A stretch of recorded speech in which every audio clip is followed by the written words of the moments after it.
Hi there. I'm so excited to welcome you to the Arthritis Life podcast, where we share arthritis life stories and tips for thriving with autoimmune arthritis. My name is Cheryl Crow, and I am passionate about helping people navigate real life with arthritis beyond joint pain.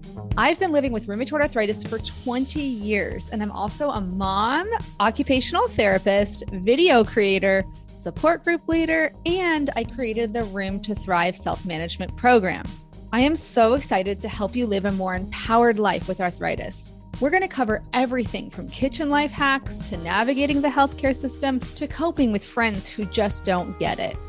Seriously, no topic is going to be off limits on this podcast. My interviewees and I share our honest stories of how chronic illness affects our lives. This includes discussions about mental health, sex, shame, pregnancy, body image, advocacy, self-acceptance, and so much more. You'll hear stories from all ends of the spectrum, from a person who's living in medicated remission from psoriatic arthritis to somebody living with severe mobility restrictions and severe pain from rheumatoid arthritis. You'll hear how people manage their conditions in different ways, like medications, mindfulness, movement, social support, work accommodations, and so much more.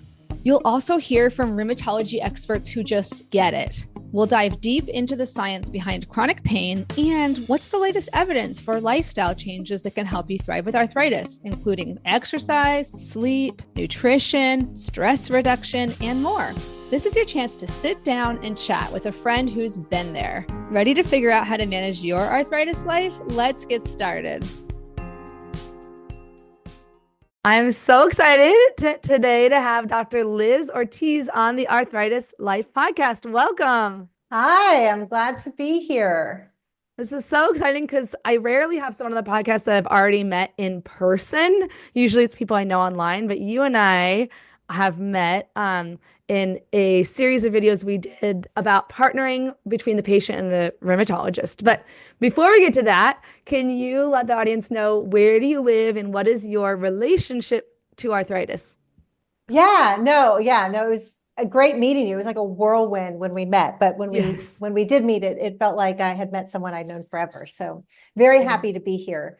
So I am a rheumatologist. So that is my relationship to arthritis. I've been practicing rheumatology for over 15 years. So you are just steeped in all kinds of different arthritides, which is a word I like to say. And I'm currently in Dallas, Texas. I'm born and raised here in Texas, but I actually spent most of my adult life out of Texas. After college, I went to med school in New York, and then I spent the first chunk of my career in Los Angeles. So I came back to Dallas about 5 years ago to be closer to family. Oh, that's awesome. Yeah, and I always love to ask rheumatologists, what inspired you to pursue the field of rheumatology? Yeah, I'd be interested in what other people say. I was actually exposed to rheumatology really early, early in my medical education. So when you're a third-year medical student, you start rotating in the hospital, and the students always get the interesting cases. And so I got a vasculitis case, and it's a rheumatic condition. And so I immediately was hooked. I saw how rheumatology cases really mandated that you do a deep dive. So not only on the conditions, because they can be pretty complex, but also on the individual, on the person. And, one of the things I hated about surgery was like they barely spoke to their patients. And I was always the one in the back of rounds trying to actually talk to the patient. So the fact that rheumatology really required me to do that, I really liked. I also really liked how rheumatology was a field where you're the doctor's doctor. You are the person that everyone calls when they don't know what's going on. We tend to take a very holistic approach to patients, and I really liked that. And so, I got hooked really early on. And as I finished med school and went into training, I tried to keep an open mind when I was exposed to other fields. But if you ask any of my friends, they would tell you that I was a rheumatologist the minute I saw that first vasculitis patient, because I just wouldn't shut up about it.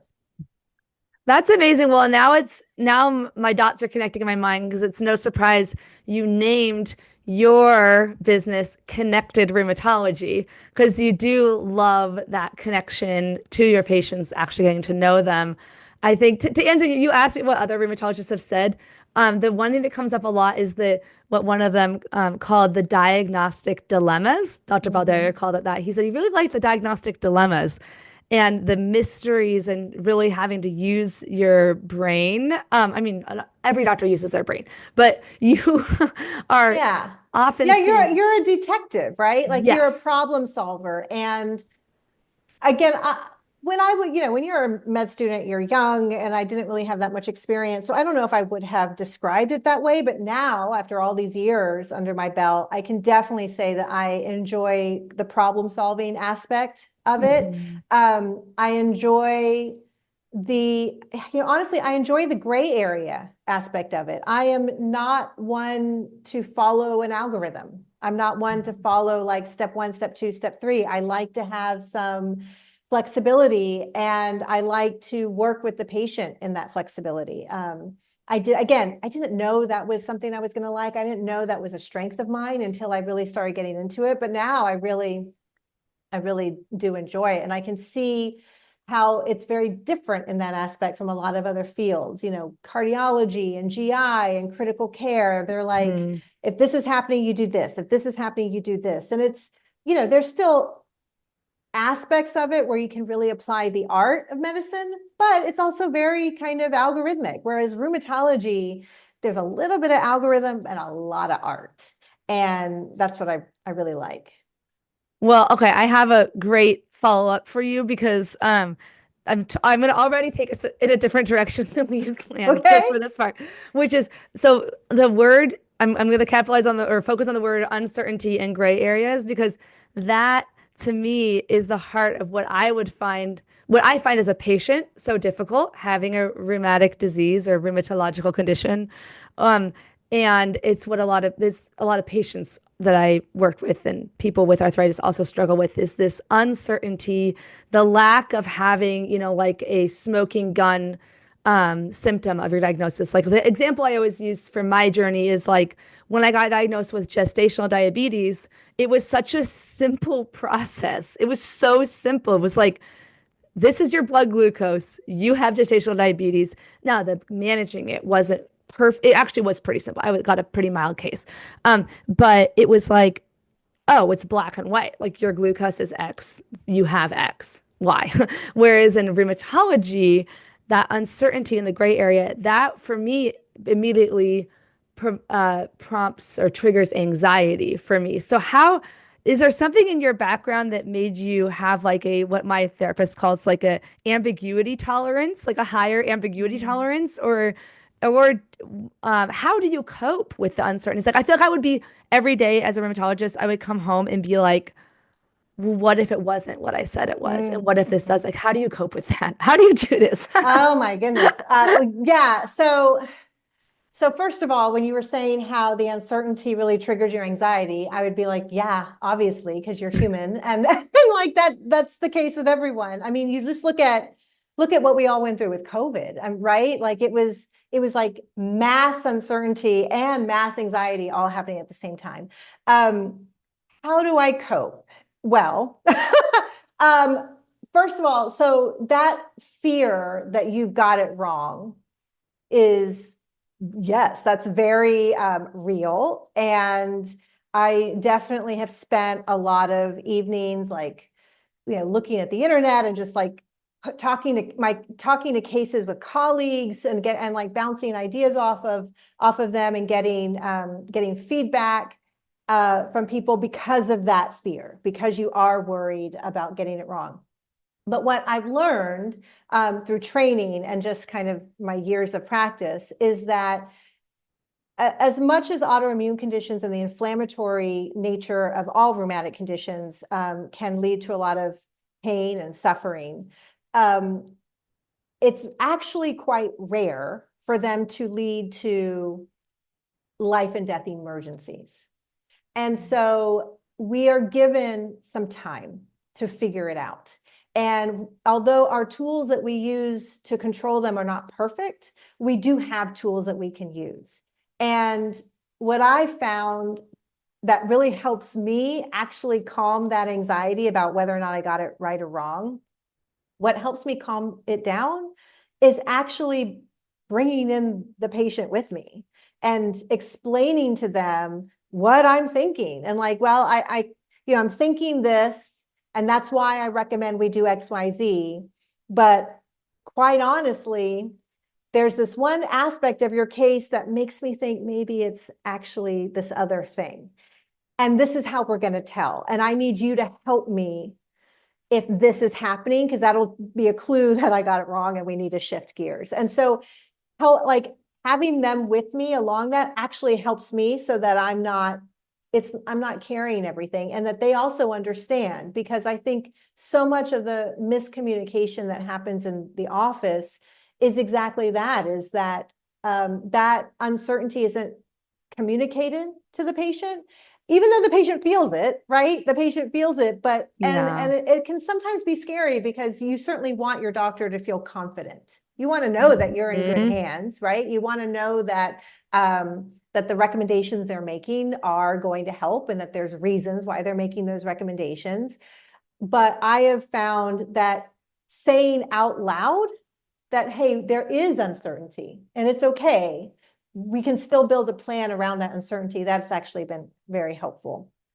That's huge. I don't know why and how I was able to develop this skill. I've come to realize it is a skill that not every rheumatologist has or is particularly adept at. I would probably be remiss to not think it has something to do with the fact that my mom got sick when I was in residency, and then she passed away. And I think that happening while I was in the midst of my medical training, I think it, of course, informed everything, right? Everything, how I approach illness, how I approach health, because, she got diagnosed with cancer. It was a bad diagnosis from the get-go. But, when you go through treatment like that roller coaster of uncertainty and remission, but then recurrence, and then ultimately like her passing, you learn a lot. And I think anyone who goes through that, no matter what age they're at, no matter who it is in their life, goes through that. But to have it happen when I was young and in my medical training, I definitely think informed a lot of how I approach patient care, even though I'm not an oncologist. I don't take care of cancer. But there's a lot of similarities with autoimmune and rheumatic conditions. Oh my gosh. Well, and I'm so sorry that you went through that. And I'm also sorry, my question was like, what made you so resilient? Tell me about your childhood. Like I did, but I mean, you're right that there's such a thing as like, they call it like, there's post-traumatic stress and then there's post-traumatic resiliency. And like some people build, and some people experience both. They have a stressful event and then they experience trauma and then also build resiliency from that. So I think, so first of all, thank you for sharing that. I know a lot of people have gone through that. I fortunately still have my parents. So I just, every time I hear stuff like that, I'm like, I'm so grateful that they're still here. But, and I think your idea of naming the uncertainty, speaking it out loud to the patient, and building a plan together is so brilliant, because I think, I've a lot of different ideas, but one of them I've heard from a lot of patients is that because it's let's just take rheumatoid arthritis, for example, it's a very optimistic time in the history of rheumatoid arthritis treatment, right? 2024, there's more treatments than ever, better treatments than, we say treatments, we're talking about medications, alongside lifestyle. But the medications have evolved such that, the progressive nature of the disease is often slowed down significantly, which is so great. But sometimes I feel the disconnect and the uncertainty comes from the fact that the treatment plan is communicated in a very simplistic way. Like, oh, we're going to try this and it's going to put it into remission. And the patient's like, oh, so it's not uncertain. Like that was kind of my idea in 2003 when I got diagnosed. Like, and then it did happen. I went into remission for 6 years, but then I came out of it and I was like, what is happening? So it's hard to know, like, when is the best time to introduce the concept of uncertainty. But I think I think probably as soon as possible to say, look, like, how do you? I think, again, those first few visits when you get a diagnosis, you're getting a lot of information and there's a lot of feelings. And so I'm not necessarily going to say like it should be the second sentence, but I also think it should be early because, like, of course, the person getting the diagnosis is immediately thinking about the future they thought they were going to have, and now they're not going to have it, and they're immediately covered in uncertainty. And so I think it's actually doing a disservice to not acknowledge that. I can say, but we've got a lot of tools and we have every reason to be hopeful, but we also can't ignore the fact that you walked in here without this diagnosis and you're walking out with this diagnosis. And that sucks. Yeah. I think that's a brilliant way to address it, and it opens the door to the patient later on, like in the journey, saying, yeah, like understanding that it's not their fault if a medication maybe works for a little while and then doesn't work. It can help set their expectations correct. Like I know that a friend of mine used to say, happiness is reality minus expectations. So when you have your expectations super, super high, then reality is more likely to be, create a deficit of happiness. Right. So when you say, like, hey, this is going to be an up and down process. We're going to have to iterate over the years, but I'm here with you. I'm your partner. Your doctor is your partner in crime here. That's so much better than feeling like you're just left on your own. Right. I know you've worked in, I know whenever I do an episode with a rheumatologist, first of all, especially like a lovely one like you, people are always like, where do I find these nice ones? Like, because unfortunately people sometimes do have a negative experience. But you've worked in, so yeah, how do you, I was going to say like what settings, I know certain settings can allow rheumatologists to have more time. Like, what would you say to somebody who doesn't feel happy with their partnership with their current rheumatologist and was looking for a new one? Yeah, yeah. So just to give some background as far as my perspective to answering this question. So the first part of my career in LA, I worked in academics. So I was an assistant professor at USC and Los Angeles USC partners with LA County Hospital. And so I worked in both a county type of public institution and kind of what I call the ivory tower, like academia. When I left USC and moved to Texas, I opened my own concierge practice. And the reason I did that was because the previous system I'd been working in didn't really allow me the time that I felt like I needed. And plus, I really enjoy having that time to really get into the details with patients that's going to ultimately help them. And so kind of taking myself out of that system and accepting cash was my solution to that. I then took a little detour and got into health tech and worked with a team of people who had very high aspirations of kind of really helping provide access, because there's a lot of places, especially in the United States, but really all over the world, where it's just tough getting into a rheumatologist, much less finding a rheumatologist that you click with, but just getting in can take a long time. And so we were going to provide virtual rheumatology care alongside like lifestyle medicine. And so I did that for a few years. And now I'm back to trying to figure out a method that will allow me the time, which gets to your question of like, what is it? And like, how can you find doctors who will, the way I think of it is kind of partner with you and like meet you halfway. Yeah. And I can absolutely attest that it's a challenge sometimes. Sure, you have different personalities, right? Like not everyone is going to click with everyone. That's just not, we're all human. Also, our system doesn't help. Our system that kind of requires or what's the way to put it? Doesn't require, but just puts a lot of pressure on the doctors to see as many patients in a particular day as possible. So that means you only end up getting 10 minutes of their time. So that's also another pressure on doctors, which can then impede on the relationship you can build with them. I would probably say when you first meet a doctor to give it a few visits to see if even if you're not given enough time, if the time that you're given, if you feel like you have all their attention, or if they're always looking at the computer, see how amenable they are to asynchronous communication. like use that patient portal. Don't overuse it, like collect your questions and use it in that way. But see if you can get a response, see how well their office works, see who else in the office can maybe address some of your concerns. Do they have a nurse practitioner, a physician assistant, or any nurse? Because that's, I think, another thing. If the office is disorganized, that can just add fuel to the fire. And so how organized is the office to get your issues addressed? I would say to start with those things. That's so brilliant. And then I want to make sure we take a second to define what is a concierge practice for those who might not have heard of it. Yeah. So there's two terms out there. There's concierge, and then there's like direct care, and it can be direct primary care, direct specialty care. Both of these types of clinics and providers work kind of outside the system, meaning that they don't work with insurance companies. And even as I say that, it's not entirely true. So by definition, a concierge practice will bill your insurance for visits, but will on top of that charge a monthly fee to cover, back and forth communication, paperwork, and anything like that. This allows the doctor to have a smaller number of patients and still make their bills. And when they have a smaller number of patients, they're able to spend more time with each patient.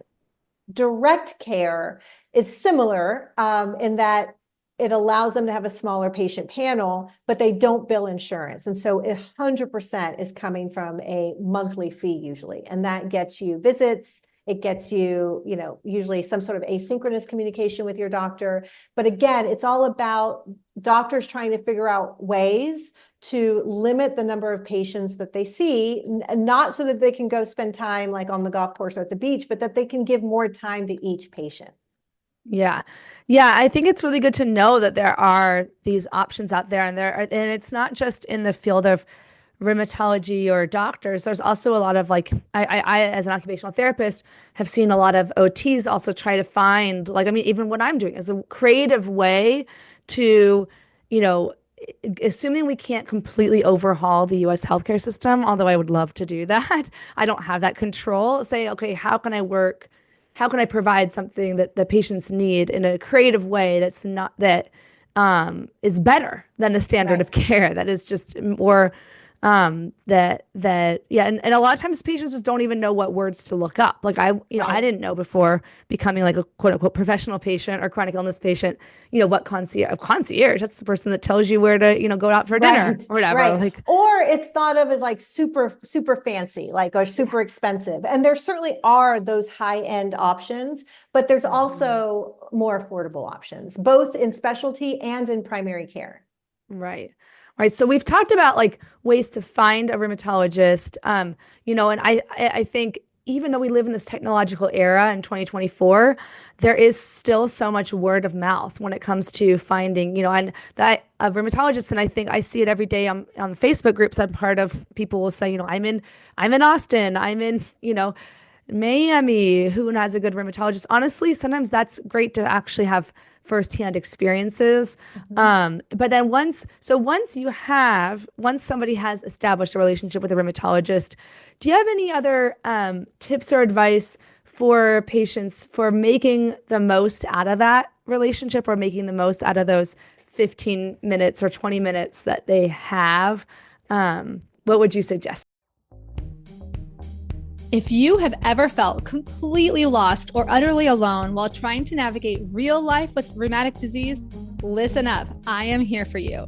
I created an educational program to help you go from overwhelmed to confident, supported, and connected in a matter of weeks. And it's called Room to Thrive. After earning a master's in occupational therapy and completing hundreds of hours of additional training, I created a step-by-step guide to help you truly thrive with rheumatic disease.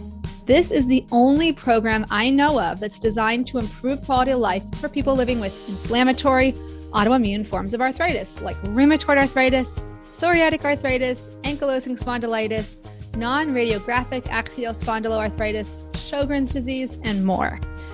During the self-paced lessons, you'll learn how to manage pain and fatigue, cope with stress, navigate relationships, and continue doing the things that matter to you and bring you joy. The goal is really to help you improve your quality of life and learn how to thrive with your rheumatic disease right now, rather than waiting for a distant day when it might be cured or healed. I really created the down-to-earth, practical, heartfelt resource I wish I had had when I was first diagnosed at age 20. If you want even more in-depth support, you can join the 12-week Room to Thrive virtual support group, where you'll be surrounded by people who actually get what you're going through, people who will provide the encouragement, validation, and support that you deserve. Each group is expertly moderated, so you don't have to worry about the kind of misinformation that spreads like wildfire in the free-for-all social media groups. If you're on the fence, don't just take my word for it. Here's what Katie had to say in March 2023. I was lost and overwhelmed with my RA diagnosis. It felt overwhelming to know what to read, what to do, how to spend my energy trying to research on the internet. Room to Thrive did that for me. It's been like getting a crash course in my diagnosis along with a community who gets it. To see all the details, including the dates for the next support groups, go to the link in the show notes or bit.ly/thriveroom with a capital T and capital R. You can also just email me anytime at info@myarthritislife.net. And don't delay if you're interested, because each group is capped at 16 people or less in order to make a small, intimate group atmosphere. Thanks so much for your time, and I can't wait to get started with the next groups. And I can't wait for those of you who are interested in the self-paced option to go ahead and join that at any time. Bye-bye for now. I know you have many ideas. I would definitely say, first of all, to prepare for it the way you would prepare for any other meeting, right? Like you want to know, you want to get something out of it. You don't want to just show up and have the doctor run the show, because if you do, the doctor will run the show, and it's not guaranteed that you're going to get what you want out of it, that you're going to like what you get out of it. And so you have to show up with your own agenda and know what you want. And maybe everything's going well and you really just want to check up on your labs. You want to make sure that you're up to date with all the other screening and vaccinations that you need, and that's fine. Or maybe you have some other issues that you want to talk about, whether it's paperwork, whether you're having new symptoms, whatever it is, you need to be prepared, have it written down, write your questions regarding it, write specifics about what's going on. If you're having a new symptom, you need to really think about that symptom and like, when did it start? What is it? What makes it better or worse? Is it similar to something you've had in the past, or is it completely new? Also, I'm a big fan of doing your own research, right? And going online. And I know this is a little controversial if you ask doctors, or at least if you ask doctors in the back room. Not every doctor loves to find their patients are doing their own research, but I'm like, what's the point? What's the point of the internet if we can't use it? And so in that vein, I would recommend doing your own research and using that research to then inform some of the questions that you have and bringing those questions. I also am a big fan, and again, this might take some time to figure out if your doctor's up for it, but in the same way any productive meeting would send that agenda ahead of time to everyone in the meeting and say, this is what we're going to be talking about, to make sure that every single minute of that meeting is used productively. I'd recommend doing the same thing with the patient portal and sending a message to your doctor saying, can't wait to see you next week. I'd like to talk about XYZ. And even if they don't respond, and even if they're looking at it the minute they walk into the room with you, they've seen it and they immediately can then judge the amount of time they have with you and make sure that they get to what you want to talk about. Otherwise, it's so easy to just get like steamrolled and you don't get a chance to talk about what you want to talk about, because the doctor is just kind of looking over labs. They're going to quickly look at your joints and then get out of the room. And so if they know ahead of time that, hey, I want to talk about these things, they will make sure to have time for that. That's exactly what I do with my rheumatologist. And it's so nice because there are times she's able to, I asked her about the shingles vaccine. I said, I want to talk about the shingles vaccine because I've heard I should get it. And she was able to just respond to that. And this is, again, not every doctor is amenable to the asynchronous communication on the portal, but she was like, oh yeah, I'll just, this is the one to get, go for it. You don't need to talk about it at the appointment necessarily. Yeah. So I love your idea of preparing for your doctor's appointment the way you would prepare for a meeting. I just like that construct because it is a meeting. Yeah, it is a meeting. And you want to get something out of it. And you see this person is a very big part of your healthcare. And sometimes you see them like 3 or 4 times a year. And you want to make sure that that time is spent wisely, and that Yeah. you feel when you walk out of there that your questions were answered, that you're confident in what y'all are doing. Because it's when you don't get your questions answered and you don't feel confident is when like the seeds of discontent really can start to start to Yeah. flourish. Yeah. And, you mentioned, preparing like a summary of how things have been going with you, right? How's your pain? How's your fatigue, swelling, morning stiffness? And most patients, I think, or at least at every rheumatologist I've seen, they ask you at the beginning, rating your pain on a scale of 1 to 10. Now, again, I didn't prepare you for this question, but I'm actually really one of my favorite little topics of conversation slash rants slash soapboxes is the limitations of like a 1 to 10 pain scale. I mean, what are your thoughts on like the aggregate, just like rate your pain on a scale of 1 to 10 as it relates to the kind of pain that we people have with rheumatoid arthritis? And do you have any like, yeah, how do you discuss pain with your patients? Because I find it, I'll just say, I'm not gonna say the whole soapbox. I'm gonna restrain myself, but I've I find it an impossible question to answer, like the aggregate 1 to 10 pain, but I can answer it in terms of stiffness, soreness, dull ache, stabbing. My sharp stabbing pain is almost from rheumatoid arthritis has always been like a 0. It doesn't feel sharp and stabbing, but it's still something. But how do I aggregate that into a 1 to 10? I literally don't know how to do that. And I feel like that's breezed over. They're like, oh, it's a number. They put a number to it, so it's objective, even though it's completely subjective. Anyway, what are your thoughts? You have Well, the my floor. thoughts are that the pain scale is bullshit. I mean, just to put it frankly, I mean, your difficulty in coming up with a number matches my difficulty in interpreting the number. Because I'm like, what? Like, I need more than a number. Now, I think that unfortunately, the fact that this pain scale has now been in use and standard use now for over 20 years, I think, that not every doctor necessarily thinks about it in the same way I do. And so they will really kind of hang their hat on that score. And that can unfortunately build up a dynamic between their doctor and the patient where the patient will just say a low score just to kind of appease the doctor, or the other side is say a super high score in order to make a point. And both are not necessarily telling the truth. And what I want to know is, yes, about your pain, but what's more important to me is, well, how is the pain interfering with your life? Because the booger bear about autoimmune conditions and rheumatoid arthritis is that pain is part of it.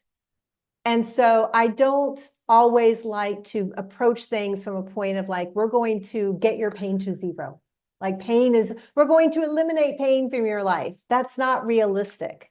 What I do think is realistic is how can we make it so that you're living the life you want to live, that your good days far outweigh your bad days, and that when you do have those bad moments, that we have a plan to deal with them.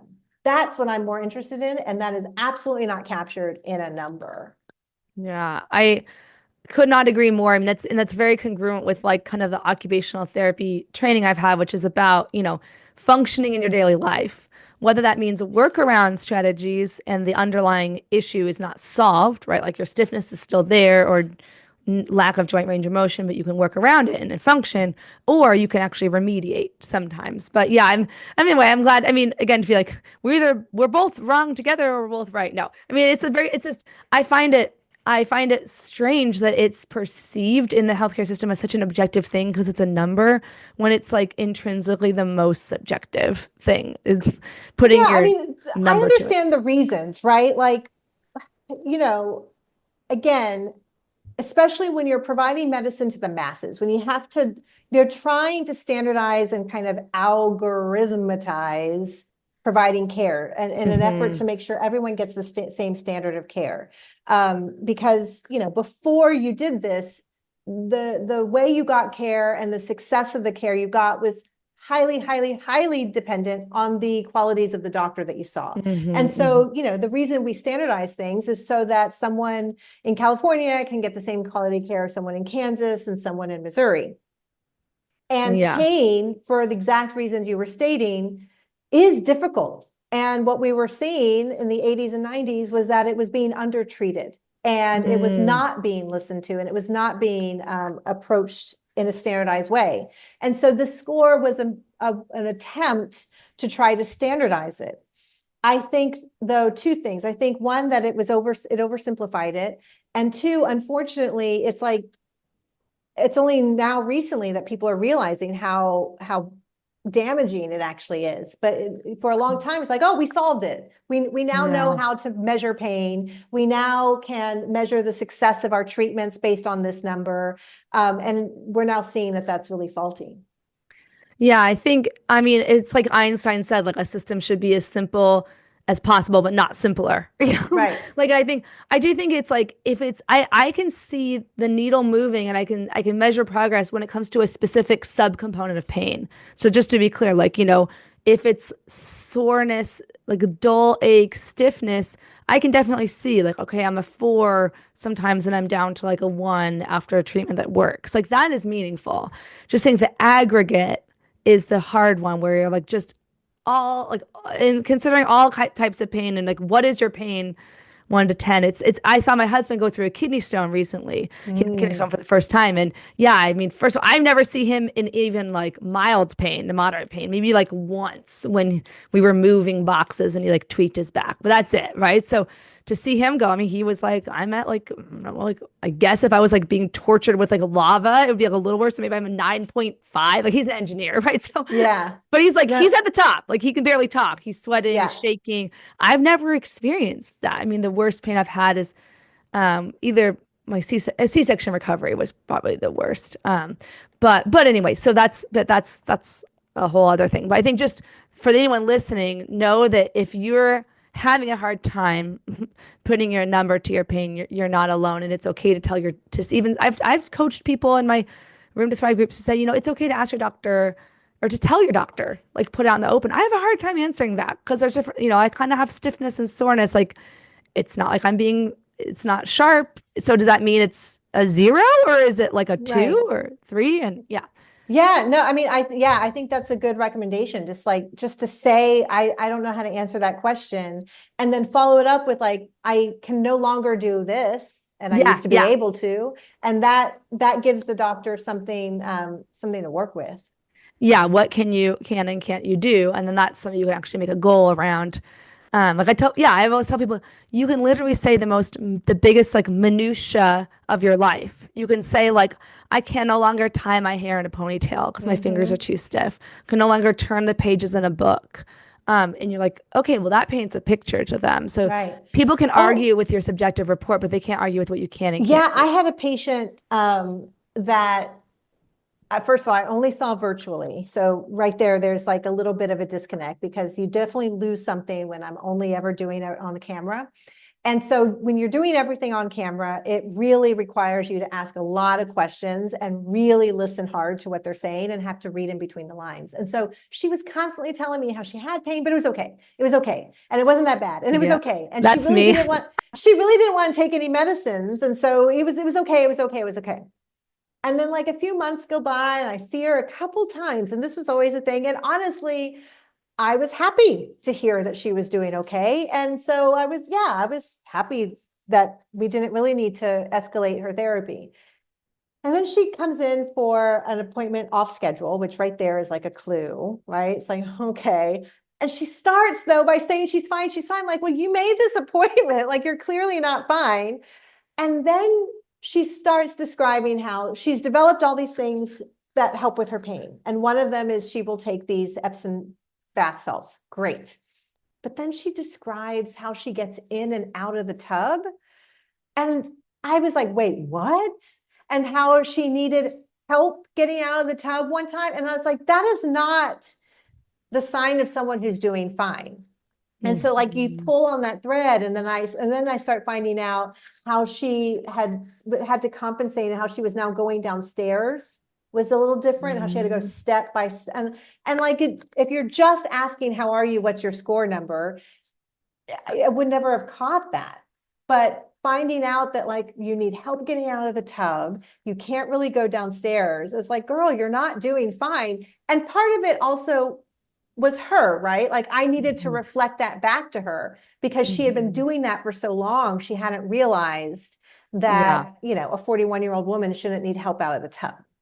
Yeah. Yeah. And, you know, for the record, just in case anyone has more, like, let's say you've been living with severe progressive RA since you were like 12 and there are cases where, or, you know, JIA, there are cases where people do like that's where their disease is at. But what you're saying is that she was at a state in her care where it could be so much better.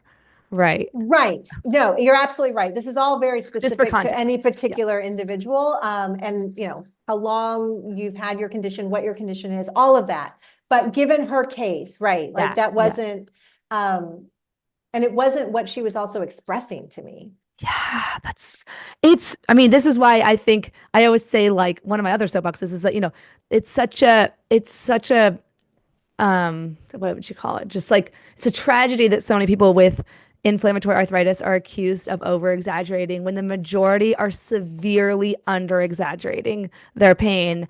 And I was totally guilty of that too. It's fine. It's fine. And, actually, okay, I'm going to hyperfixate on something that you said. You said she didn't want to take medicines. And that was actually going to be, I want to use some of this time with you because I feel like one of the things I love about you is that you're like, you're evidence-based and you're very informed as to the gray areas when it comes to things like the medicinal methods, right? Lifestyle, how that can be helpful. But you're all like, I feel like so often people are on one pole or another. They're like, medications are the only thing that's going to help and everything else is bunk. Or they're like, Western medicine is terrible and big pharma is terrible and you should not take those meds. So the fact that you are again in another gray area within a gray area of rheumatology, you're in the gray area of understanding the role of medications alongside the role of lifestyle. But the first thing I want to say is I'm pulling on the thread throughout my work of this medication hesitancy. And it's not something I personally experienced, actually.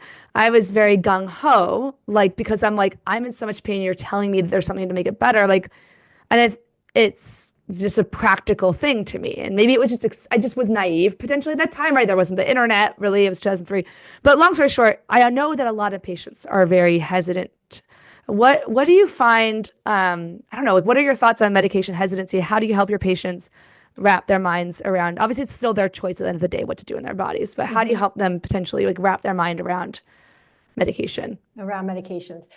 It's interesting that you didn't feel that hesitancy. I think I trust I will say, first of all, I actually think something I should say is even though I had been medically gaslit by doctors, I had a very untraumatic childhood and one where I could trust adults. And so I perceived those medical gaslighting doctors as the outliers and that now I was back on track with like the expert, which was my rheumatologist. And I think my mom is very practical and had a good influence on me too, where she was like, growing up, like there was no, like she was like, okay, you have ear infection, we're going to take antibiotics. Like there wasn't any sort of like messaging around like natural being better or worse.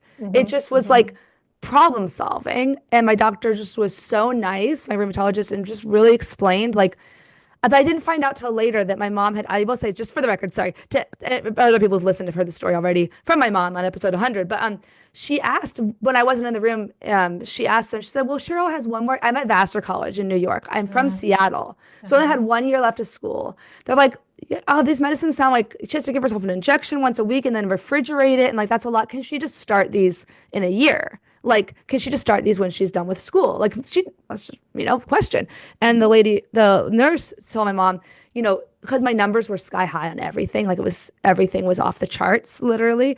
They said, she could be in a wheelchair in a year. Like, and that was not to say that being in a wheelchair is the worst fate in the world, but they were like, this is how progressive this can be. And that was that light bulb for my mom to be like, okay, yeah, we're going to go all in on this. And I don't know, she didn't communicate it to me in those words, but I just was, at that point, I had a lot of trust in adults, trust in the experts. And I'm a nerd. Like I'm at a very academic school. Like I'm Mhm. surrounded by really intelligent people so I still really trusted authority, which I know a lot of people who grew up in more turbulent, traumatic upbringings didn't have that luxury of like trusting the experts, but Mhm. I did have that. So that's my long story. But and again, but Yeah. your perspective, I would love to hear. Yeah. No, it's an interesting insight that I'm going to need to think about a little more about the influence of our relationship to authority and how that translates. But Yes. that's for me to figure out later. Or like, I So trusted the police. Like it's all this, it's like right, the right, right. being intersectional about like that kind of thing. Yeah. I can tell you that I didn't, I didn't necessarily grow up with that kind of authority problems. That being said, I understand the medication hesitancy because I am hesitant.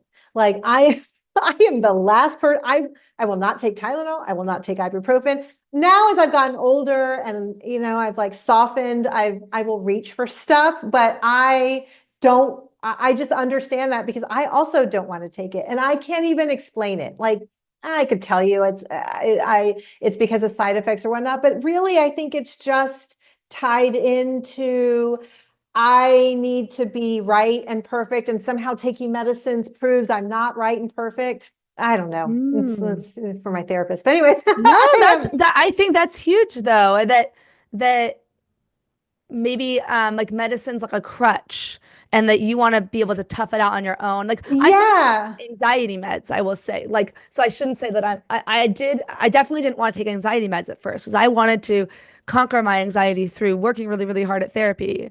And there's also this idea of like, once I have the bottle, then it's like, this is all real, right? Like this is Hmm. fucking really happening. Like this is like my life now. And that's not fun. It's not fun to have to face. And I don't have an autoimmune condition, but I have to take medication for other things. And when I went and picked up the medication and brought it home and I was like, I'm gonna have to be on this for who knows how long, I just cried. I just cried, even though like, I'm a doctor. I know the deal. Like I knew this was the right thing to do, but like it's no fun to have to face that. Now I've got to deal with pharmacies and now I got to deal with refill. It's like, oh, so anyways, Yeah. I understand the hesitancy.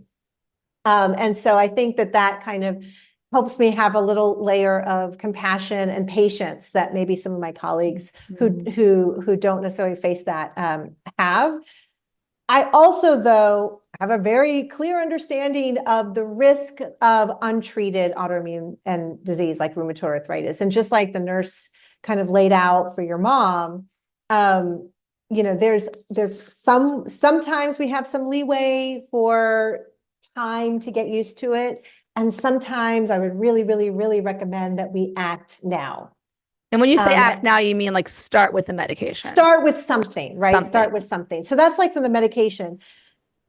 The other thing though is like taking medications does not mean lifestyle doesn't affect it. I think Mhm. that again, because we don't have a lot of time often with our doctors, there's an assumption that because the doctor wrote you a prescription, they must not quote unquote believe that diet or lifestyle. And Yeah. I would say that just from my knowledge about rheumatologists, any rheumatologist worth their salt who sees patients in and day out understands how much lifestyle plays a role.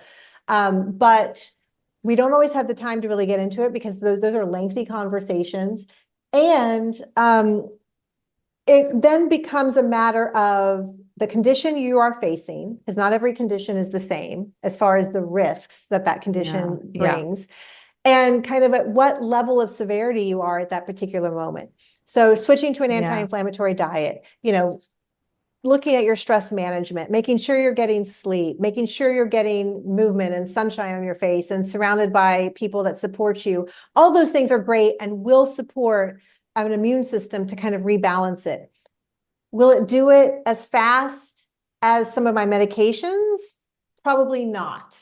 And so that's Mhm. where you have to kind of weigh what you're actually dealing with and what's the risk of that versus these tools. Does that make A hundred sense? percent. I use the same language sometimes. I mean, first of all, my role is never to like counsel people directly on medication, but because I am open. I didn't know it was like controversial to just be happy about taking medication for RA until I started being on social media. Oh And they're like, yeah, you seem happy yeah. about it. I'm like, right, like I don't feel, this is just me, my personality. I don't feel bad about wearing glasses, right? But there's this Hmm. cultural, I think, pressure to say that, well, if you take medication, you're failing somehow to control it naturally, which is just not my world view. I don't like if I think if you took two people side by side, one is in remission, through medication that works and doesn't have a lot of negative side effects, and one is in remission through natural methods. I don't think like one is better than the other. Right, Like right. they're both where they want to be, and Hmm. so And point I'll be tell you just yeah. to give more context as to where, like my personal experience with this. So we talked about my mom. So she was diagnosed with ovarian cancer and she Mm, went into chemo. She got treatment with chemo.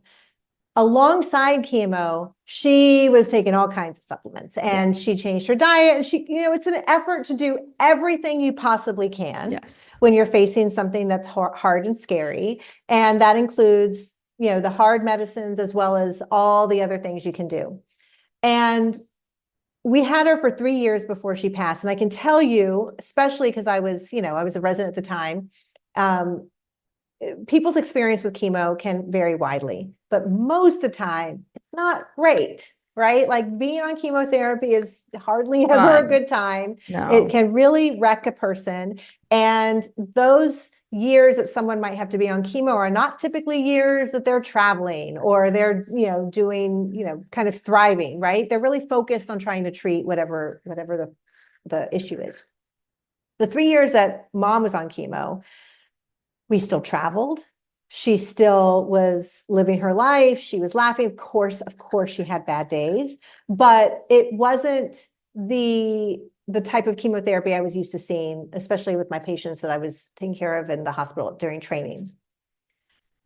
She then decided to stop chemo because it wasn't going into remission. And she went all in alternative therapy. And she passed 4 months later. And so the way I look at it, and I've had many, many years. I mean, she passed away now 18 years ago. Yeah. Many years, and also like experience of being a doctor and like how you grow in that way to look at it. And I have looked at it and that all those things that she was doing to support herself while she was getting the chemotherapy was doing something. There is something to it. But is it enough to cure something that's as serious as cancer? No, right? And so even though, again, autoimmune conditions are not the same, I think looking at the condition and understanding the severity of what you're facing from that condition, and then understanding all the tools you have available to you Mhm. and how best to use those tools. That's the Yeah. way I approach it. I appreciate that. And I think, while rheumatoid arthritis, let's say, for example, it isn't as immediately life-threatening as cancer, I am, I am informed as to the fact that it's typically before the current era of medicines, RA is associated with a 7-year reduction in lifespan. So that it depends on how you define life threatening, right? So just to go along with, it's not going to be as fast as what your mom experienced. And again, I'm so sorry that, that happened. And, some of the smartest people in the world have done the same thing. Like Steve Jobs, Mm-hmm. pancreatic cancer, just didn't trust the medical system, did it, all the juices and all the everything. And he passed away. And again, that's not to say we can't just cherry pick anecdotes. But Mm-hmm. there's a lot of evidence, obviously, that chemotherapy is, um, alongside whatever else you do, is more effective than Right. non-chemotherapy. Right. And just going back to a point you made earlier about how, especially with rheumatoid arthritis, like the way we treat it, the way we approach it is night and day than how it was even Yeah. 30 years ago. So I've been practicing for 15 years. A lot of my mentors were doctors that were worked in the age like of only prednisone, right? Where only prednisone and like gold shots they would use to treat rheumatoid arthritis. And so at that point, the art and the field of rheumatology was actually the art of palliative care and like holding someone's hand as they slowly went into disability. And in the age of biologics that started with rheumatoid arthritis and now are impacting almost every condition we have in autoimmunity, it really has changed the game, so much so that the field of rheumatology has now become almost as popular as cardiology and GI amongst internal medicine docs. So in my old life, when I was at USC, I was heavily involved with training doctors and our medical students. And our fellowship programs where people choose to go into rheumatology became very competitive because now it became a field where we can make a real impact. We can do something and really change someone's life. And we're not the doctors of disability anymore. Mm-hmm.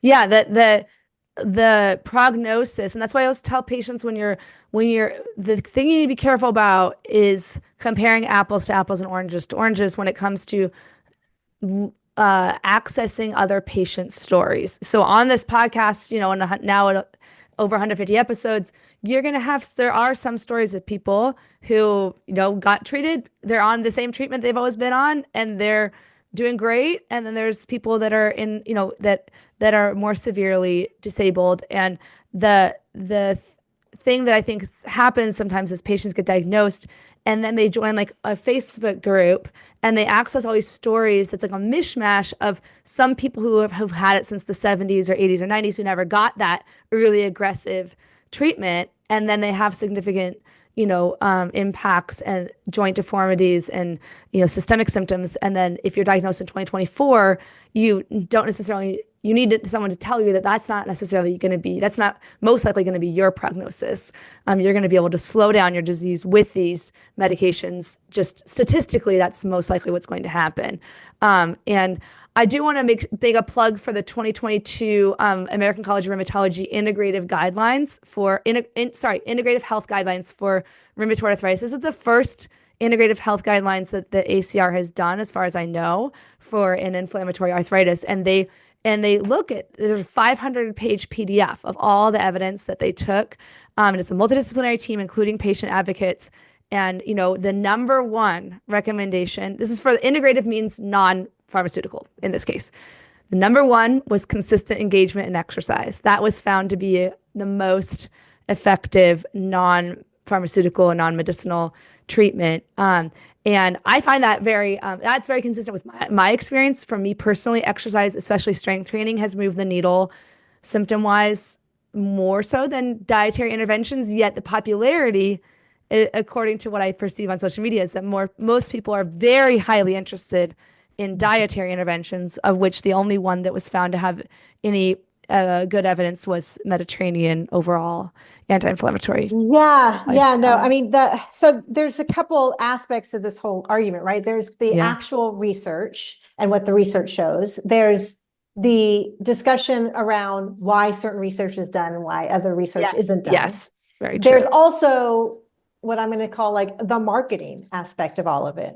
Right. Mm-hmm. And so it's not all the same. Like, you're right. Like, a lot of people are interested in diet changes. I don't really know exactly why. It seems to me that it's rooted a lot in just dietary interventions for a lot of things, like heart disease was often, years ago was attached to certain diet. And so it's kind of in our collective consciousness to think that what we eat affects our health. It's also kind of common sense, right? Like, well, surely we are what we eat kind of thing.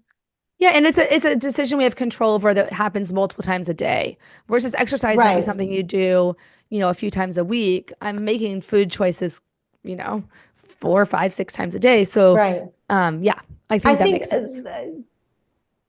Yeah. And so when you talk about like, well, the Mediterranean diet is the one that has the most evidence, it does. And it's actually, an anti-inflammatory diet is what I will usually recommend, with the caveat acknowledging that it's the one that's got the most research done, again, because it was tied to heart disease and that's where the research started.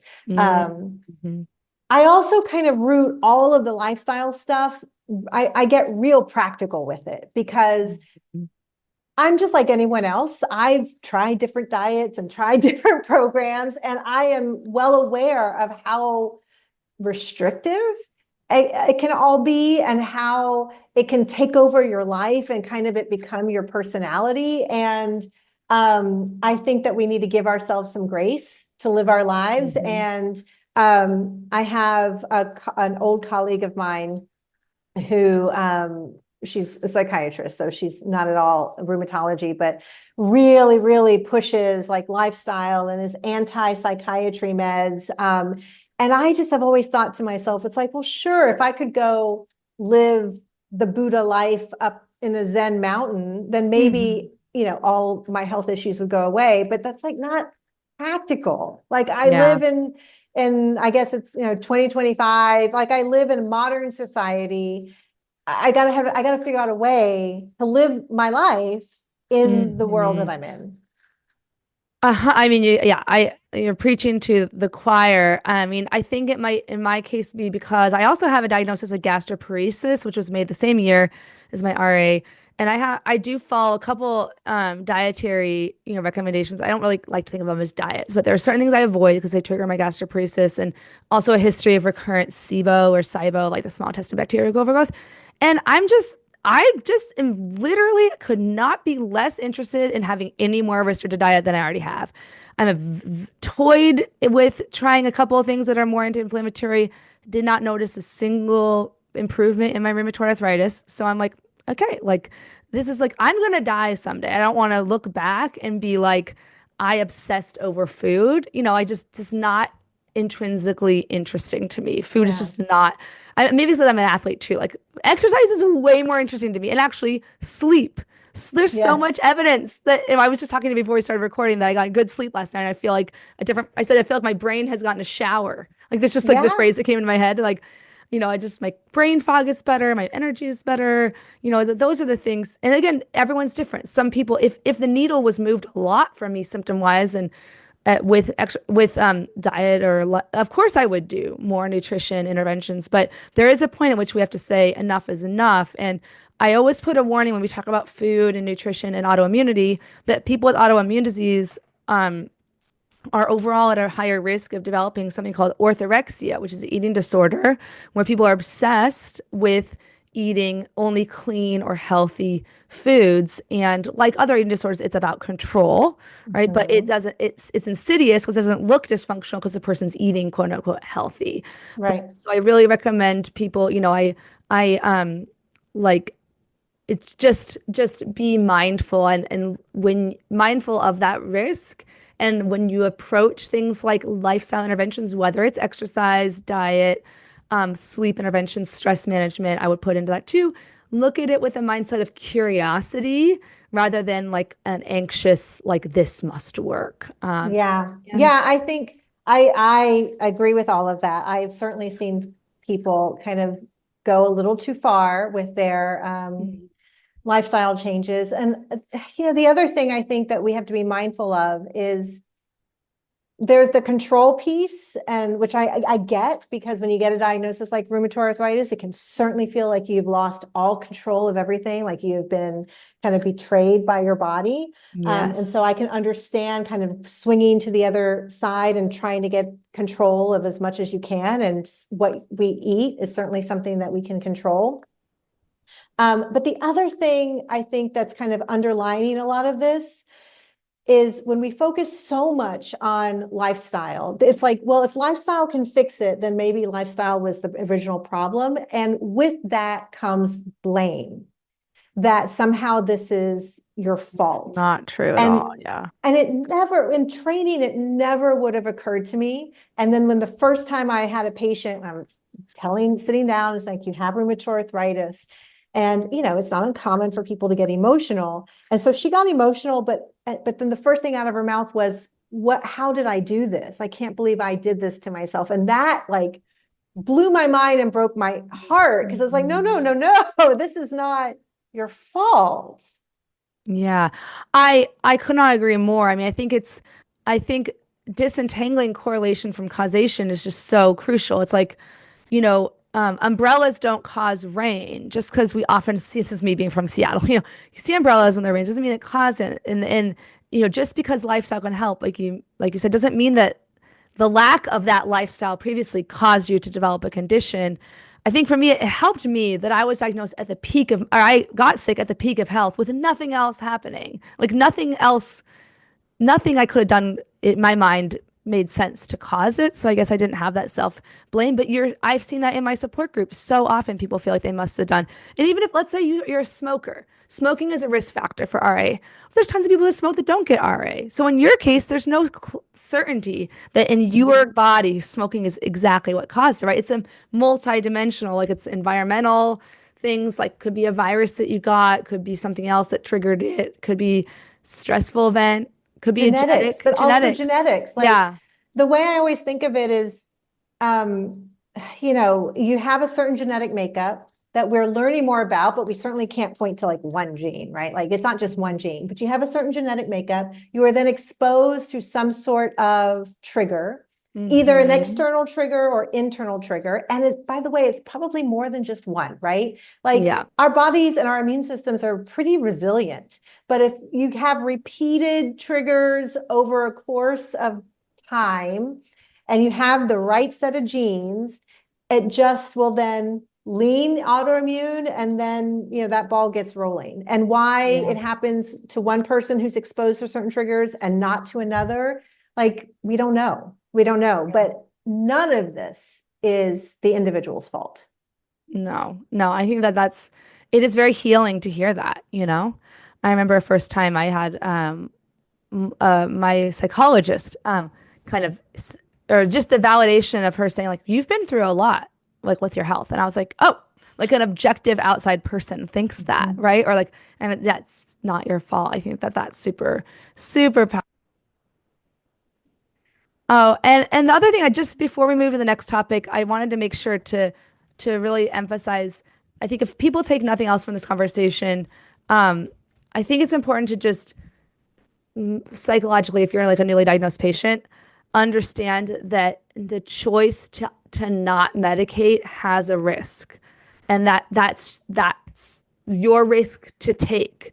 But I think people tend to myopically focus only on, because they're so informed as to the potential side effects of medications, they exclusively look at the risk of side effects versus the benefits of a non-medicated, versus both the risk and benefit of each. Does that make sense? So no, I will say that to my patients all the time. Oh, okay. Because they'll tell me, they're like, well, what if I don't do anything? And first of all, I invite those kinds of questions. Those are absolutely the type of questions you should be asking. Fair, yeah. Of like, well, what are my other options? And what if I decide not to? Okay, well, let's talk about that. What are the risks? Because there are risks. It's not just the risk of the medicine. It's the risk of untreated disease. Yeah. And I really, and you see more patients than I do in terms of like in a one-on-one talking about medicine, but that's something that most people just do, they gloss over in their head. And I think it's really important to bring it into the open. I do think definitely there's, you know, a logical fallacy called the natural is better fallacy. That is a documented logic. Our brains have these little shortcuts we tend to make sometimes that are just illogical. And so I think it's like, and I think, you know, like you mentioned, the psychiatrist who's, you know, I try to understand, but I'm like, I don't care now. This is just where I'm at. Like, I take anxiety meds. I'm less anxious because of my anxiety meds. Like, I don't care that I potentially could be in the same, like, it works, you know, and the same with my rheumatoid arthritis. That's who I am. And again, if you're listening to this and you're like, no, my value system and my goal is to do XYZ naturally, like that is 100% you're right. But it's just weird because it feels like there's very few voices out in the internet saying like, hey, I don't feel any shame about taking medication. Like, I don't feel like a failure or whatever. I think both of those things, right? I'm a big believer that you should be able to have the right to choose whatever you want. And if what you choose is to not take the medications, absolutely do what fits into your lifestyle. What worries me though is when people make that choice or any choice on faulty information. Yes. That Yes. is what is what bothers me. And it's another lesson I took from my experience with my mother is, she made her choice, which absolutely, was her choice. And she was given, at least to the best of my knowledge, she was given certain options from her oncologist, but she didn't follow up. She didn't get a second opinion. She didn't do her own research. And so it's not clear to me that the decision she made was as informed as it could have been. Yeah. And I'm also very clear, and I wrote this in my about me page, and so I really thought about this. I don't want to make it seem that I'm somehow angry or blame anything for the outcome, because the truth is she had a very, very difficult disease, and the outcome probably would have been the same regardless of what decision she made. But and that's like an extreme version where it truly is life and death. But I see it play out in rheumatology all the time, where we make pretty big decisions on incomplete information. I know we talk a lot about misinformation, but I'm actually more worried about the incomplete information. I could not agree more. And I think that's this. I literally lose sleep sometimes. Okay, so my anxiety meds aren't working perfectly. No, and the therapy isn't working because I have the same thought of it's totally someone's right to look at all the available evidence and information and make the choice that makes sense to them. But if you feel like that just their conclusion has come from incomplete information, I think that's it's just haunting. It's just hard to swallow. And I've seen a lot of patients come to me and be like, wow, I now that I understand that I was taking a risk by unmedicating, I'm like, I wish I had done it earlier. And but then they feel like failures, so they don't share the story publicly. So, I think, and not to get, too political, but I think the broader conversation in the United States right now, there's this movement of make America healthy again. And I just, if you're been following that, or if you believe in that mission or whatever, I just encourage you to really consider what implicit biases there are in that. And there's been a lot of outright misinformation around that the idea that you can and should be able to control everything naturally. And but I love your point about there's a difference between outright misinformation versus just incomplete information or cherry picking data, or making the wrong interpretation from the data that is I mean, and it took me a while. But that's ultimately what I realized was what I'm trying to do with my YouTube. Is to you led me perfectly gap. to that. Yep, that was my next question. Yeah. Why did you start your YouTube channel? Say more. So why I started, well, honestly, because I was bored during COVID, because I started in 2020. I had just moved to Dallas. I was taking a break in my transition from LA back to Texas. And, we were all on lockdown. I was in a new city and didn't really know anyone. I was going to visit my brother every 2 weeks because that was kind of the cadence we felt was safe, because we didn't know what in the world was going on with COVID. And I was just staring at my four walls. And I personally have been obsessed with YouTube for years, years before I ever decided to get on it. And I just was thinking, all these other people can figure it out. Surely I can. And of course, ignorance was bliss. I didn't know what I was getting into. But you did.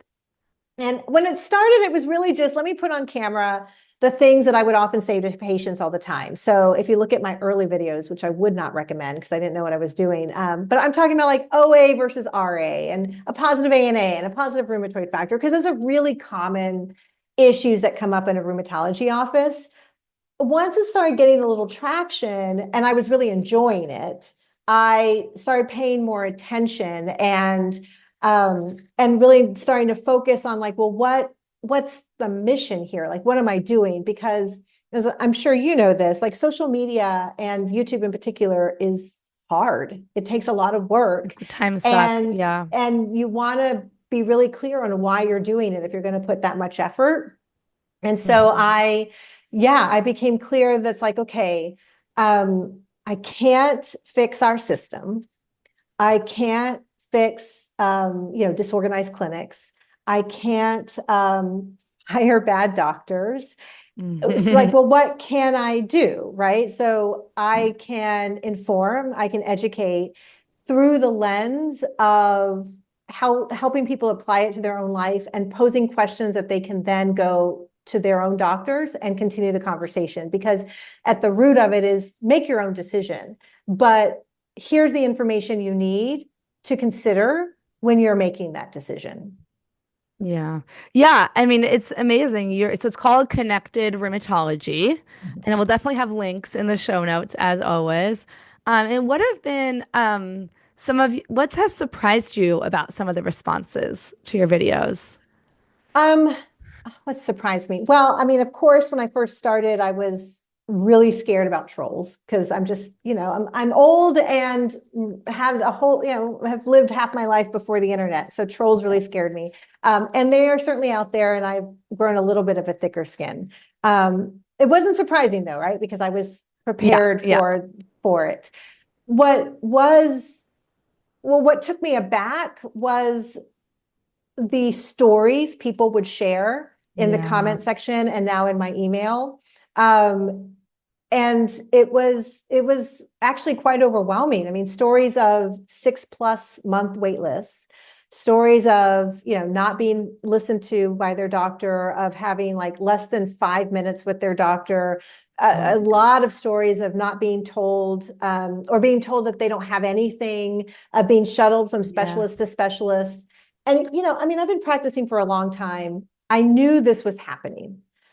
The sheer volume of it, though, was what really kind of was striking, and quite honestly was a little paralyzing at first. When I first started just kind of seeing these comments pour in, I yeah, it was a little paralyzing. I kind of didn't know what to Yeah. do. I definitely got overwhelmed. I was trying to do something on YouTube. I was like, there's a lot of opportunity here to reach a lot of people. But then when you see how big of the problems that we Yeah. have out there, I got a little like, well, what am I going to do? Like, You're a how drop can, in the bucket is right? what Like, that's how what can my head I? says. Yeah. And it's like, well, I can't be everyone's doctor. And No. I can't go with everyone to their visits. I can't go shake their rheumatologist and be like, what are you doing? I can't, ensure that each rheumatologist gives everyone a half hour. Like, I can't do any of that. It's like, well, so I kind of muddled and thought about it and let it marinate for a good while. And with time, I realized like, okay, this is what I actually can do. I Right. can, Right. talk about this information that I know not everyone's getting with their actual doctor, and do it in a way that frames it, hopefully, so they can take something tangible that they can apply to their own life. Yeah. And then, yeah, pose some questions and give some prompts for them to think about, marinate over, and then go back to their doctor to continue the conversation. Yeah, I mean, it's like you're like teaching a man to fish kind of thing. You're teaching people how to have better conversations with their rheumatologist. And you're also going in depth in a lot of your videos on rheumatologic conditions. And a lot of times, again, like these conditions, it's so ironic that they're so complex. I feel like some med students probably just wouldn't want to go into rheumatology just because it's so complex. You know what I mean? Yeah. Like, Yeah. I want to be a GI doctor. So I can be like, this is the intestine. Like, I see it, I'm touching it. Like, there's the Mm-hmm. polyp or whatever in the colon, like, and, It either attracts you or, or yeah, repels it you. repels But I'm you. like, Yes. yet we're given, the patient, you're like, the patients are given these tiny appointments and expected to just sort through it all on their own when even med students have a hard time with it. It's just bizarre. Anyway, so Yeah. I love Yeah. what you're doing. And I definitely highly encourage people to check out your channel. And I feel the same way Thanks. as you. You have to have boundaries around the storytelling in terms of your own energy, right? Because and no, like for me, I had to have like, or I've started very slowly implementing things where I'm like, these are certain times of the day that I Mm-hmm. look at stuff, but before I was just, it was constant 24/7 checking, and you're being, it's a lot. Yeah.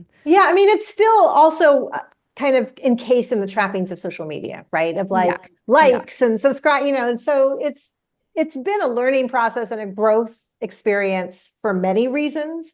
And it has taken some time and like putting in the reps with videos to really hone in on like, what's the purpose of this? And how is it going to actually be helpful? Because yes, information is good, but we need to be able to take that information and actually do something with it. And I try to approach each video and topic as if I was talking to a family member who was going through the same thing. And it's like, well, I can't go, I'm busy. I can't go with you to your doctor appointment. So let's talk about what you need to know, what you need to ask, what's the information you're going to need from the doctor about your particular situation that's going to enable you to make the decision that you need to make. I love that. That's so helpful. Yeah, again, it's called Connected Rheumatology. I had seen your channel, in sometime in the pandemic, and I was like, she's really cool. I should talk to her someday. And then it happened. So I'm so excited. And I just in terms of time, I want to go on to the rapid fire questions. Again, this could be a whole episode, but what are your best words of wisdom for someone newly diagnosed, like with rheumatoid arthritis, for example?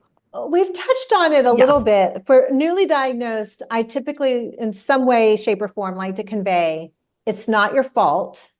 Yeah. But you are in control to how you respond to it.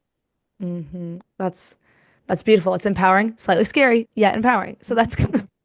Do you have a favorite like mantra or inspirational saying for difficult times, either for you or for your patients? It's not, I don't know if it's particularly inspiring, but I do find myself repeating the phrase like everyone's got something. It's so easy to get caught up in the compare and despair cycle. And I see it with my patients too. Like, it's like, why me? Why did this happen to me? Like that person doesn't have to deal with that. That person doesn't have this or that. And I mean, I'm old enough to know, and just my job has put me in contact with so many different types of people to know enough to know that everyone's got something, even if it's not exactly your thing. So true. So true. I say that in the car whenever anyone's cutting me off. I'm like, they might be going to an appointment. They might be stressed out. Oh, I feel so bad for them. They're obviously having a horrible day. Yeah. I try to be that person.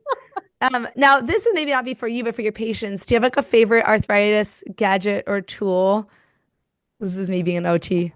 It's not really a tool per se, but I highly recommend getting your home blood pressure cuff.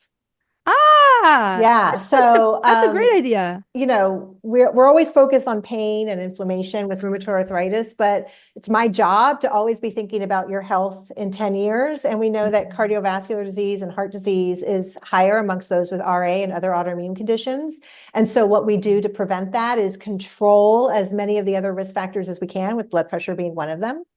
And when we have RA, we tend to see our rheumatologists more than our primary care doctors. And even though we are getting our vitals checked when we see our doctor, I will tell you that rheumatologists on the whole aren't always great at really addressing blood pressure, and will let high blood pressure probably go on a little longer than we want. So I would say, put it in your own hands, get yourself a blood pressure cuff. If you're great, check it once a month, whatever, like just make sure you're still, everything's still kosher. If it's starting to go up, just check it once a week, keep a diary, and then put it on your agenda for your next visit. Love that. Do you have a favorite book or movie or show you have watched recently or read? So I am about 10 years late, but I have been recently really into RuPaul's Drag Race. Oh my God. It is so good. It is the most joyful thing I've seen on TV in such a long time. Like, I will be watching and notice I just have a huge smile on my face. Oh, so good. You have to watch all the seasons and then watch All Stars. I'm only watching what's on Disney Plus, and Disney Plus, I think, starts at season 9. And so I just finished season 10. So I haven't seen all the earlier seasons. Okay. Season 10, I just finished. And they did, because it was 10, they did a callback to like some of the earlier seasons. Yeah. And so it's just interesting how the production value has changed. Oh my God. If you can find, season 1 is like quaint, like compared to now, like oh, that's so great. No, but I'm constantly now being like, don't fuck it up. I say that too. I have one of my genres of video I make is like humor, just straight up like arthritis humor. And one of them is me starting when I got put on Xelajans. I was switched from an injectable. I had my little bottle of Xelajans, and I was like, "You better work, bitch." I know. It's so good. Yeah. Voice. Yeah. Yeah. So that's what I'm watching. That's so fun. Last one. This is a big one. What does living a good life and thriving with a rheumatic disease mean to you? So when I know someone's really doing well and really thriving is when I start to get glimpses of their life outside of their condition. And, it's a little, I'm biased, right? Because I see people and our job is to talk about their condition. And so it can sometimes take a while to kind of see someone's life outside of that. But, you see someone long enough and you start realizing that first of all, that they have a life outside of their condition. Yeah. And that it's not their identity. It is a part of their life. It's not the entire life. And that's when honestly, it's when I pat myself on the back and I'm like, oh, okay, good. They're doing well. And that really makes me happy and proud of them. I don't want to be patronizing, but I know it's hard. I know it's hard to kind of get to that point. And so when you see someone, they're getting married, they're graduating, they're getting new jobs, they're moving, like they are building a life that is not about their condition. Right. And there's going to be seasons of your life where you're at the lower level of, Maslow's hierarchy of needs. But it's definitely so nice when you can get out of that survival mode. And my rheumatologist, I just saw her yesterday. She always likes to ask, "Are you still swing dancing? What are you doing? Like for fun?" And that's remembering or seeing that question itself or your answer itself shows that you really treat the whole person. Right. And that's the goal in rheumatology. Yeah. You don't want to just have surgery, like a knee number 7 of the day. Yeah. No, listen, some people are built for that. Good. Yeah. Good. I'm not. You would literally go crazy. Yeah. Yeah. I am not. I would be trying to talk to them. Can we turn down the anesthesia? I need someone to talk to. Yeah. Oh my gosh, so fun. Well, I have all your links in the show notes on the Arthritis Life website, but where can people find you online? So I would say Connected Rheumatology, both YouTube and Instagram. I'd also invite people to sign up for my newsletter. I send a newsletter out every 2 weeks. I talk about stories and insights that are really applicable to anyone with an autoimmune condition. So smart. And I do have some really fun and exciting programs. If this is coming out early 2025, then hopefully some of them are already out. But my newsletter folks will be the first to hear about it. So you want to get on that newsletter. Okay. Oh, I'm getting on your website right now to get on your, I don't think I'm on your newsletter list. There should be pops up an area okay. I'll wait for the pop. It should be pretty obvious. Yeah. Oh, so exciting. Well, there he just came. It just came. Okay, good. Good. That's great. And I also have a newsletter. I'm not organized enough at this point in time to have a consistent schedule, but it's either 1 or 4 times a month. Okay. All right. Depending on the day. Self-compassion. Yes. Recovering perfectionist. It's okay. Yes. We can only do what we can do. Yeah, exactly. But just know that when it does hit our inbox, it's full of value. Yeah, that's important. Yes. Awesome. Well, thank you. Thank you so much. And I can't wait to talk to you again later. Bye-bye for now. It's been a pleasure. Thank you. Bye. Thank you so much for listening to another episode of the Arthritis Life podcast. This episode is brought to you by Room to Thrive, an educational program I created from scratch to help you go from overwhelmed to confident, supported, and connected in a matter of weeks. You can go through the pre-recorded course on your own, or you can take the course along with a support group. Learn more at the link in my show notes, or you can always go to www.myarthritislife.net. And if you like this podcast, I would be so honored if you took the time to rate and review it. I also encourage you to share it with anyone you know who might benefit from it. I also wanted to remind you that you can find full transcripts, videos, and detailed show notes with hyperlinks for each episode on my website, www.myarthritislife.net. If you have any ideas for future episodes, or if you want to share your story or wisdom on the podcast, just shoot me an email at info@myarthritislife.net. I can't wait to hear from you.